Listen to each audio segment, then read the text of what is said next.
नमस्कार विद्यार्थी मित्रांनो, मी संकेत सर, देवगिरी आय एस अकॅडमीचा संचालक. आज एक नवीन तुमच्या सगळ्या जे काही प्रश्नांचा भडीमार माझ्या मेसेज, इन्स्टाचं मेसेज असेल किंवा व्हॉट्सअप मेसेज असतील, त्या सगळ्या मेसेजला सगळ्यांना उत्तर देणं शक्य नाही, म्हणून मी या व्हिडिओच्या स्वरूपात तुमच्या समोर येतोय. एक महत्वाचा तुमचा जो काही प्रश्न आहे, महत्वाचा तो म्हणजे group C mains cut off जो काही लागणार आहे त्या बाबतीत मला तुम्ही विचारताय. आता त्या ग्रुप सी जो काही मेन्स आहे त्याचं कट ऑफमुळे तुमच्या अभ्यासात काय फरक पडतोय का बाबांनो? तर माझ्या मते तर तुमच्या अभ्यासात फरक पडायला नाही पाहिजे. कारण एक महत्वाचं म्हणजे काय, तुम्ही आता प्रिलिम्स आपण कट ऑफ प्रिडिक्शन करत होतो. मी तुम्हाला सगळे प्रिलिम्सचे कट ऑफ प्रिडिक्शन केलेले आहे. कारण त्याचं महत्वाचं कारण काय आहे, तर प्रिडिक्शन हे कट ऑफ झाल्यानंतर समजा तुम्ही अभ्यास करो नाही करो ते भाग आपला मी तुम्हाला विस्तृतपणे सांगितलेलं आहे. आपण कट ऑफ इतरांपेक्षा कमी सांगत होतो, त्याचं कारण वेगवेगळं मी तुम्हाला वेगळं आहे ते मी तुम्हाला व्यवस्थितपणे सांगण्यात आलेलं आहे बघा. पण आता हे हे जे काही प्रिलिम्स आहे ते प्रिलिम्स कट ऑफ सांगण्याचा उद्देश काय असतो, कारण तुम्ही मेन्सला लागावं अभ्यासाला. ठीक आहे, कट ऑफ मी जर समजा प्रिडिक्शन केलं, आता मी प्रिडिक्शन इतरांपेक्षा कमी करतो, त्याचं कारण मी तुम्हाला सांगितलेलं आहे. कशासाठी?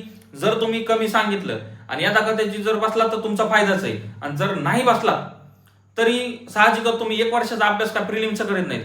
त्यामध्ये तुम्हाला 5-6 महिने, मला वाटतं 5-6 महिने माझ्या मते तुम्हाला मेन्स करावं लागते आणि उरलेले 5-6 महिने तुम्हाला प्रिलिम करावं लागते. ठीक आहे, त्यासाठी तुमचं काही अडचण होत नाही, म्हणजे जरी बसलं नाही तरी तुमचा काही लॉस होत नाही.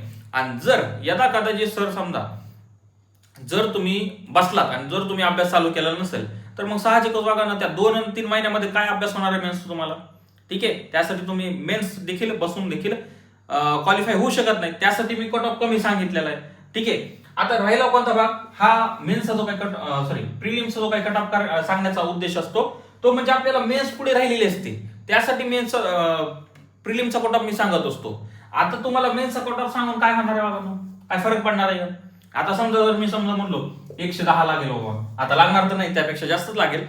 आता 110 म्हणलं, एक्झाम्पल म्हणतो, आता हे काय लागणार नाही, त्यापेक्षा जास्तच लागणार आहे एवढं नक्की.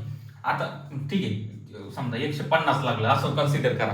आता 150 जर ज्यातला मार्क असतील, आता मी म्हणलं त्यामध्ये काय फरक पडणार आहे तुम्हाला? ठीक आहे, ऑलरेडी जर समजा मी काही सांगितलं वेगळं तर तुम्ही डिप्रेशन मध्ये जाणार. ठीक आहे, त्यासाठी जेवढा स्कोर आहे तेवढं त्या आयोगावर सोडून द्या ना. आज न उद्या 1 महिन्याच्या आत किंवा मे बी 10 ते 15 दिवसात त्याचा निकाल येऊ शकतो. ठीक आहे, त्यासाठी आता तुम्हाला काही म्हणजे पेपर दिला ना, आता सोडून देते. तुम्ही क्लर्क होणार, टॅक्स असिस्टंट होणार, एक्साइज होणार नाही होणार ते भाग वेगळा. आता बिनधास्तपणे तुमच्या पुढच्या ग्रुप सी साठी किंवा राज्यसेवेसाठी तुम्ही बिनधास्तपणे लढायला सुरुवात करायची. त्यासाठी कट ऑफ साठी बिनधास्तपणे कोणी मेसेज करू नका, काही करू नका. बिनधास्तपणे माझ्या लक्षात ठेवा, मेन्सचा कट ऑफ काही तुम्हाला मॅटर करत नाही अभ्यासासाठी. तुम्ही मेन्सचा पेपर दिलेला आहे, तो बिनधास्तपणे आता त्याला ते मनातून विचार काढून टाका आणि बिनधास्तपणे आपल्या ग्रुप सी प्रिलिम्स येणारे जे काही आहे आणि किंवा जे काही राज्यसेवा करत असेल तर राज्यसेवा प्रिलिम्स आहे त्याच्यावर बिनधास्तपणे फोकस करा. तुर्तास आपण एक महत्वाचं म्हणजे आपल्या देवगिरी आय एस अकॅडमीच्या चॅनलला सर्वांनी सबस्क्राईब करा. काही अडचण आली तर कमेंट करून किंवा मला डायरेक्ट व्हॉट्सअपवर मेसेज करू शकता किंवा डायरेक्ट फोन केला तरी काही हरकत नाही. तत्पूर्वी थँक्यू.